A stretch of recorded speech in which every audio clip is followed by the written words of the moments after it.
Part 3 of 8, Yoga for Yahoos, third lecture, Niyama. Do what thou wilt shall be the whole of the law. The subject of my third lecture is Niyama. Niyama. The inadequacy of even the noblest attempts to translate these wretched Sanskrit words is now about to be delightfully demonstrated. The nearest I can get to the meaning of Niyama is virtue. God help us all. This means virtue in the original etymological sense of the word, the quality of manhood, that is, to all intents and purposes, the quality of Godhead. But since we're translating yama, control, we find that our two words have not at all the same relationship to each other that the words have in the original Sanskrit. For the prefix ni in Sanskrit gives the meaning of turning everything upside down and backwards forwards, as you would say, hesteron, proteron, at the same time producing the effect of transcendental sublimity. I find that I cannot even begin to think of a proper definition, although I know in my own mind perfectly well what the Hindus mean. If one soaks oneself in Oriental thought for a sufficient number of years, one gets a spiritual apprehension, which it is quite impossible to express in terms applicable to the objects of intellectual apprehension. It is therefore much better to content ourselves with the words as they stand and get down to brass tacks about the practical steps to be taken to master these preliminary exercises. It will hardly have escaped the attentive listener that in my previous lectures I have combined the maximum of discourse with the minimum of information. That is all part of my training as cabinet minister. But what does emerge tentatively from my mental fog is that yama, taking it by long and by large, is mostly negative in its effect. We're imposing inhibitions on the existing current of energy, just as one compresses a waterfall in turbines in order to control and direct the natural gravitational energy of the stream. It might be as well, before altogether leaving the subject of yama, to enumerate a few of the practical conclusions which follow from our premise that nothing which might weaken or destroy the beauty and harmony of the mind must be permitted. Social existence of any kind renders any serious yoga absolutely out of the question. Domestic life is completely incompatible with even elementary practices. No doubt many of you will say, well, that's all very well for him. Let him speak for himself. As for me, I manage my home and my business so that everything runs on all ball bearings. Until you actually start the practice of yoga, you cannot possibly imagine what constitutes a disturbance. Most of you think that you can sit perfectly still. You tell me what artist models can do for over 35 minutes. They don't. You do not hear the ticking of the clock. Perhaps you do not even know whether a typewriter is going in the room. For all I know, you could sleep peacefully through an air raid. That has nothing to do with it. As soon as you start the practice, you will find, if you're doing them properly, that you are hearing sounds which you have never heard before in your life. You become hypersensitive, and as soon as you have 5 external batteries bombarding you, you get little repose. You feel the air on your skin with about the same intensity as you would previously have felt a fist in your face. To some extent, no doubt, this fact will be familiar to all of you. Perhaps most of you have been out at some time or other in what is grotesquely known as the silence of the night, and you will have become aware of infinitesimal movements of light in the darkness, of elusive sounds in the quiet. They will have soothed you and pleased you. It will never have occurred to you that these changes could each one be felt as a pang. But even in their earliest months of yoga, this is exactly what happens, and therefore it is best to be prepared for arranging before you start at all that your whole life will be permanently free from all the grosser causes of trouble. The practical problem of yama is therefore, to a great extent, how shall I settle down to do the work? Then, having complied with the theoretically best conditions, you have to tackle each fresh problem as it arises in the best way you can. We are now in a better position to consider the meaning of niyama or virtue. To most men, the qualities which constitute niyama are not apprehended at all by their self-conscious. These are positive powers, but they are latent. Their development is not merely measurable in terms of quantity and efficiency. As we rise from the coarse to the fine, from the gross to the subtle, we enter anew in what appears on first sight to be an immeasurable region. It is quite impossible to explain what I mean by this. If I could, you would know it already. How can one explain to a person who has never skated the nature of the pleasure of executing a difficult figure on the ice? He has in himself the whole apparatus ready for use, but experience, and experience only, can make him aware of the results of such use. At the same time, in a general exposition of yoga, it may be useful to give some idea of the functions on which those peaks that pierce the clouds of the limitations of our intellectual understanding are based. I have found it very useful in all kinds of thinking to employ a sort of abacus, the schematic representation of the universe given by astrology and the tree of life is extremely valuable, especially when reinforced and amplified by the Holy Kabbalah. This tree of life is susceptible to infinite ramifications, and there is no need in this connection to explore its subtleties. We ought to be able to make a fairly satisfactory diagram for elementary purposes by taking as the basis of our illustration the solar system as conceived by the astrologers. I do not know whether the average student is aware that in practice, the significations of the planets are based generally upon the philosophical conceptions of the Greek and Roman gods. Let us hope for the best and go on. The planet Saturn, which represents anatomy, is the skeleton. It is a rigid structure upon which the rest of the body is built. To what moral qualities does this correspond? The first point of virtue in a bone is its rigidity, its resistance to pressure.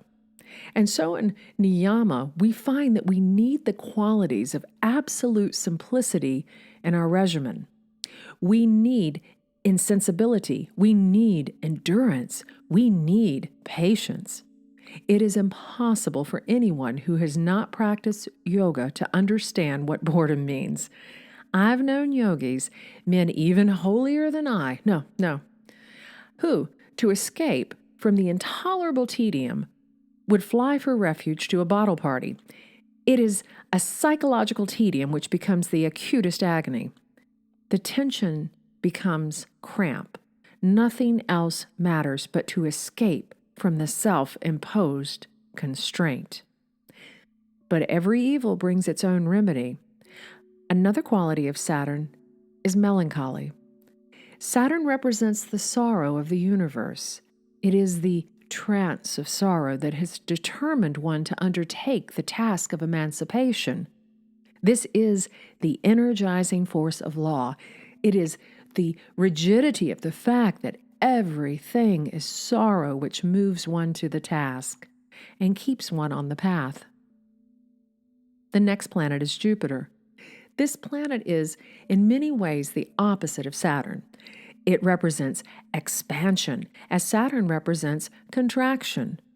It is the universal love, the selfless love whose object can be no less than the universe itself. This comes to reinforce the powers of Saturn when they agonize. Success is not for self, but for all. One might acquiesce in one's own failure, but one cannot be unworthy of the universe. Jupiter, too, represents the vital, creative, genial element of the cosmos.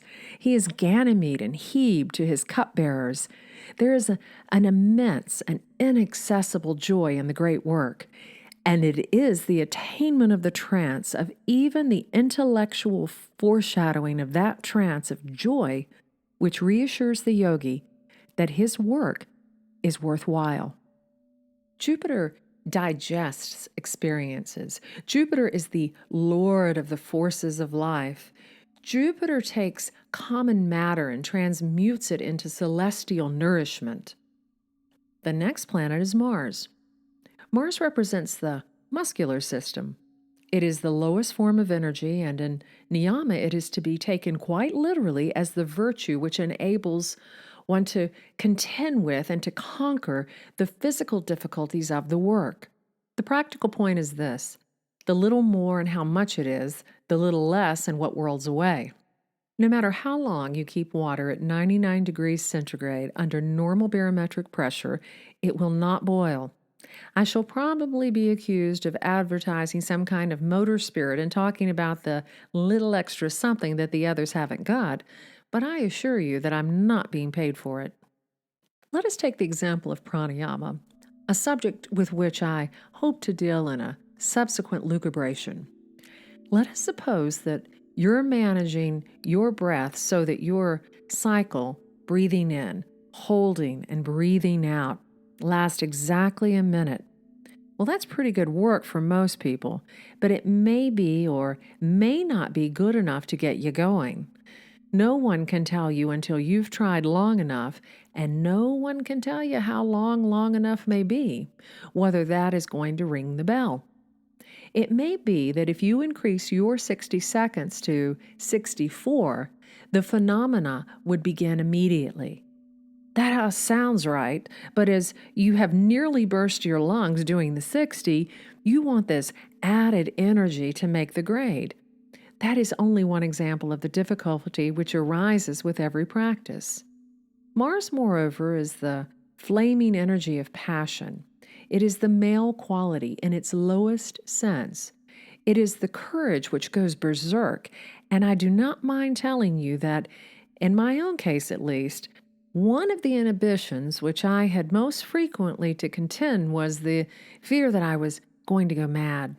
This was especially the case when those phenomena began to occur which, recorded in cold blood, did seem like madness. And the Niyama of Mars is the ruthless rage which jests at scars while dying of one's wounds. The grim lord of Colonsay hath turned him on the ground, and laughed in death pang that his blade, the mortal thrust, so well repaid. The next of the heavenly bodies is the center of all, the sun. The sun is the heart of the system. He harmonizes all, energizes all, orders all. His is the courage and energy which is the source of all the other lesser forms of motion. And it is because of this that in himself he is calm. They are planets. He is a star. For him, all planets come. Around him, they all move. To him, they all tend. It is this centralization of faculties, their control, their motivation, which is the niyama of the sun. He is not only the heart, but the brain of the system. But he's not the thinking brain, for in him all thought has been resolved into the beauty and harmony of ordered motion. The next of the planets is Venus. In her, for the first time, we come into contact with a part of our nature which is nonetheless quintessential because it has hitherto been masked by our preoccupation with more active qualities. Venus resembles Jupiter, but on a lower scale, standing to him very much as Mars does to Saturn. She is close akin in nature to the Sun, and she may be considered an externalization of his influence towards beauty and harmony. Venus is Isis, the Great Mother. Venus is nature herself. Venus is the sum of all possibilities. The niyama corresponding to Venus is one of the most important and one of the most difficult of attainment. I said the sum of all possibilities, and I will ask you to go back in your minds to what I said before about the definition of the great work itself. The aim of the yogi is to consummate the marriage of all that he is with all that he is not. That what he is and what he is not are identical. Therefore, we cannot pick and choose in our yoga. It is written in the book of the law, chapter 1, verse 22, "Let there be no difference made among you between any one thing and any other thing, for thereby there cometh hurt." Venus represents the ecstatic acceptance of all possible experience and the transcendental assumption of all particular experience into the one experience. Oh yes, by the way, don't forget this. In a lesser sense, Venus represents tact. Many of the problems that confront the yogi are impracticable to intellectual manipulation. They yield to graciousness. Our next planet is Mercury, and the Niyama which correspond to him are as innumerable and various as his own qualities. Mercury is the Word, the Logos in the highest. He is the direct medium of connection between opposites. He is electricity, the very link of life. The yogic process itself, its means, its ends. Yet, he is in himself indifferent to all things, as the electric current is indifferent to the meaning of the messages which may be transmitted by its means. The Niyama corresponding to Mercury, in its highest forms, may readily be divined from what I've already said, but in the technique of yoga, he represents the fineness of the method, which is infinitely adaptable to all problems, and only so because he is supremely indifferent. He is the adroitness and the ingenuity which helps us in our difficulties. He is the mechanical system, the symbolism which helps the human mind of the yogi to take cognizance of what is coming. It must here be remarked that because of his complete indifference to anything whatever, and that thought is, when you get it far enough, only a primary point of wisdom, he is entirely unreliable. One of the most unfathomably dreadful dangers of the path is that you must trust Mercury, and yet that if you trust him, you are certain to be deceived. I can only explain this, if at all, by pointing out that since all truth is relative, all truth is falsehood. In one sense, Mercury is the greatest enemy. Mercury is mind, and it is the mind that we have set out to conquer. The last of the 7 sacred planets is the moon. The moon represents the totality of the female part of us, the passive principle, which is yet very different to that of Venus. For the moon corresponds to the sun, much as Venus does to Mars. She is more purely passive than Venus, and although Venus is so universal, the moon is also universal in another sense. The moon is the highest and the lowest. The moon is the aspiration, the link of man and God. She is the supreme purity. Isis, the Virgin, Isis the Virgin Mother.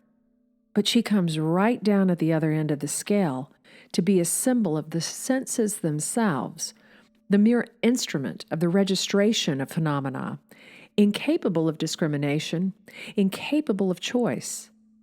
The Niyama corresponding to her influence, the first of all, is that quality of aspiration, the positive purity which refuses union with anything less than the all. In Greek mythology, Artemis, the goddess of the moon, is virgin. She yielded only to Pan. Here is one particular lesson as the yogi advances.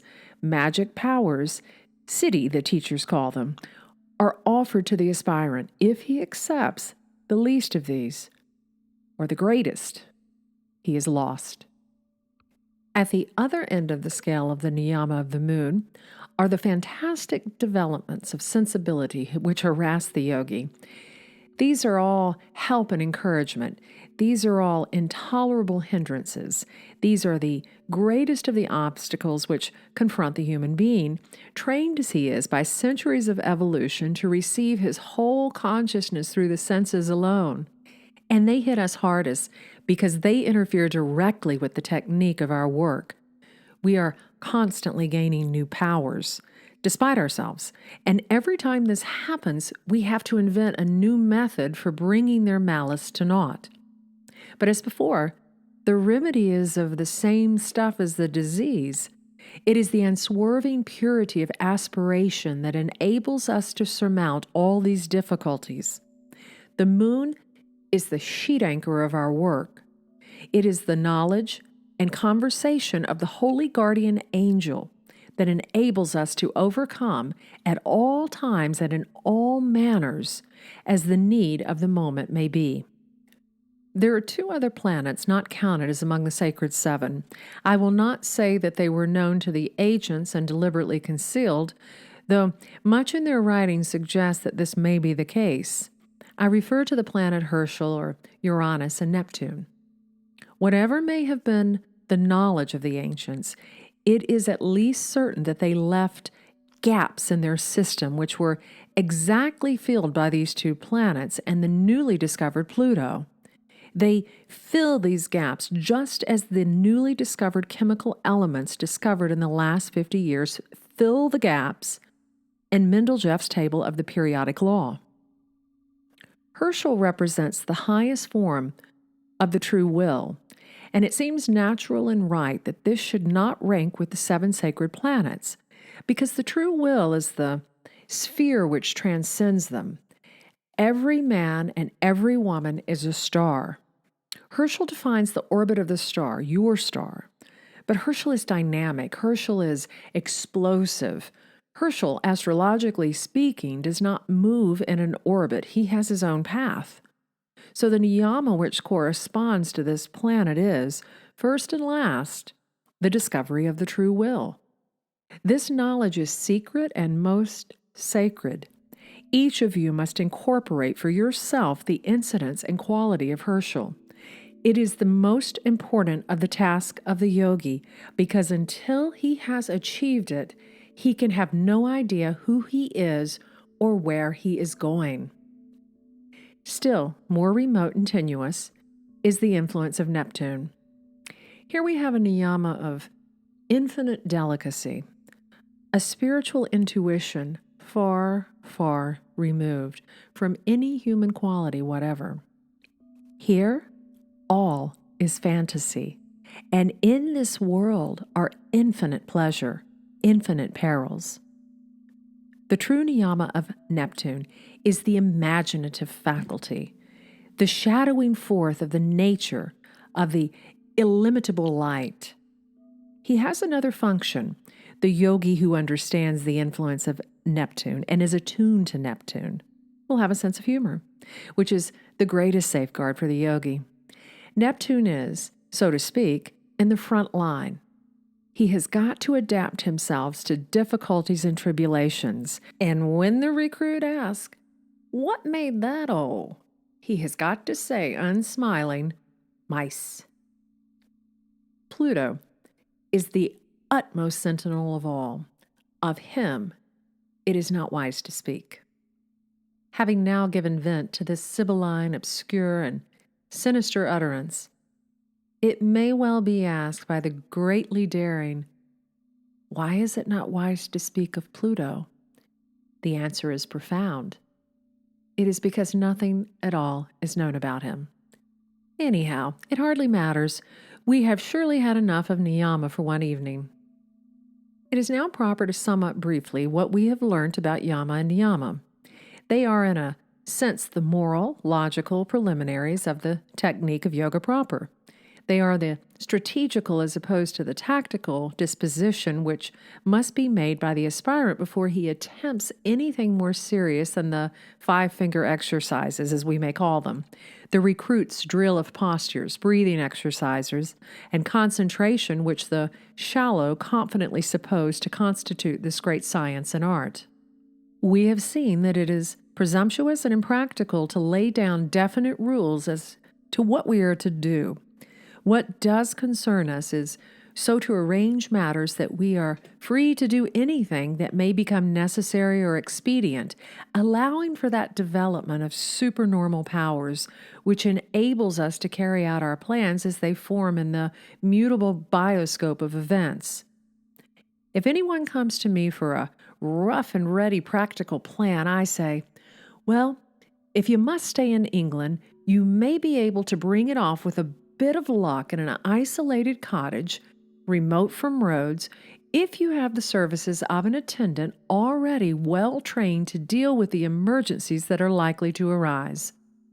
A good disciplinarian might carry on fairly well at a pinch in a suite in Claridge's.